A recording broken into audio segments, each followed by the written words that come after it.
Hola, buen día, mi nombre es Mary Castro, estudiante de literatura de la Universidad Autónoma de Bucaramanga, y hoy, junto con mi compañera de estudios, Rosario Adelaida Palacio, compartiremos con ustedes algunas ideas sobre un tema de gran importancia en el mundo de la literatura.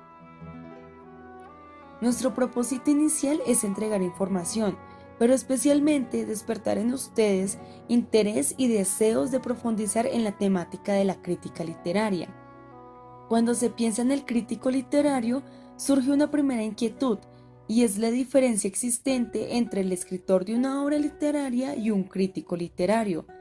Y parece más adecuado, antes de hablar de lo que separa el crítico literario del escritor, revisar qué es lo que los une. ¿Acaso hay puntos comunes o vasos comunicantes entre el escritor y el crítico? Claro que sí. Un elemento común es el material de trabajo, la obra literaria. Estos dos trabajadores de la cultura se encuentran en un texto que un autor escribe y posteriormente un crítico literario utilizará como material de trabajo. Gerard Genet, literato, teórico y crítico francés, en su obra Estructuralismo y crítica literaria, afirma: la crítica literaria se distingue formalmente de las otras especies de crítica por el hecho de utilizar el mismo material, la escritura, que las obras de que se ocupa. La crítica de arte o la crítica musical, claro está, no se expresa con colores o sonidos, pero la crítica literaria sí. La crítica literaria habla la lengua de su objeto, es metalenguaje, discurso sobre un discurso. Vemos entonces que coinciden crítico y escritor, tanto en la materia sobre la cual trabajan como en el signo con el cual se expresan. Veamos ahora si hay diferencias y cuáles son. La primera está en lo que podríamos llamar el espacio o marco de trabajo. Si miramos bien, para el escritor su marco, su límite es el universo, sobre el cual abre un interrogante, alrededor del cual crea una historia y estructura un contexto. Su libertad para crear es muy grande. En cambio, el marco para el crítico es mucho más acotado. Es la obra anteriormente escrita. El crítico crea a partir de lo ya creado. Como ya lo mencionaba mi compañera, podemos referirnos a una dependencia o anexión del trabajo del crítico literario. Aquí citamos nuevamente a Genet cuando menciona que el crítico viene siempre detrás del escritor y dispone nada más que de los materiales impuestos por la elección previa del escritor. O también podríamos explicarlo de la siguiente forma: la doble función de la labor crítica, que consiste en proporcionar sentido con la obra de los otros, pero también en realizar su obra con este sentido. A manera de síntesis, decimos con Domínguez que a pesar de las diferencias, hay otra coincidencia. El crítico es un tipo de escritor sometido a casi todas las exigencias artísticas e intelectuales sufridas por los poetas y los novelistas. A partir de lo ya comentado, cabe reflexionar acerca de si podríamos considerar a la crítica literaria un diálogo.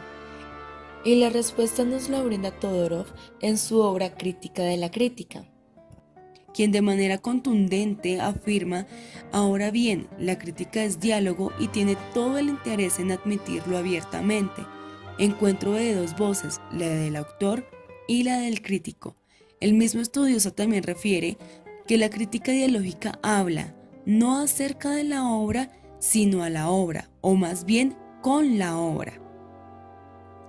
Y acerca de las características de este diálogo, para el reconocido semiólogo y ensayista francés Roland Barthes, dice que no consiste en descubrir en la obra algo oculto o secreto o tal vez profundo que hubiera pasado inadvertido hasta entonces, sino en ajustar el lenguaje que proporciona al crítico su propia época, ya sea existencialismo, marxismo o hasta el psicoanálisis, y el lenguaje elaborado por el autor en las condiciones que le proporciona también su propia época. Es decir, que la crítica no tiene por qué reconstruir el mensaje. Bueno, es claro entonces que la crítica es diálogo, si dicho ejercicio está libre de dogmas, es decir, no se ve la obra como un objeto o algo absoluto, sino como un sujeto que tiene ideas, historia, metáforas y, ¿por qué no?, referencias históricas intrínsecas. Por lo tanto, el crítico habla con el texto para confrontar la veracidad de las palabras. Como dice Todorov, no tenemos razón alguna para renunciar a la búsqueda al mismo tiempo de la verdad y a su confrontación con el sentido del texto. Bueno, y ya para terminar abordamos otro asunto relevante en ese universo de temas que se desprenden cuando se pretende examinar la crítica literaria. Se trata ahora de la función que en la actualidad tiene un crítico literario. Coincidimos con lo que afirma Todorov.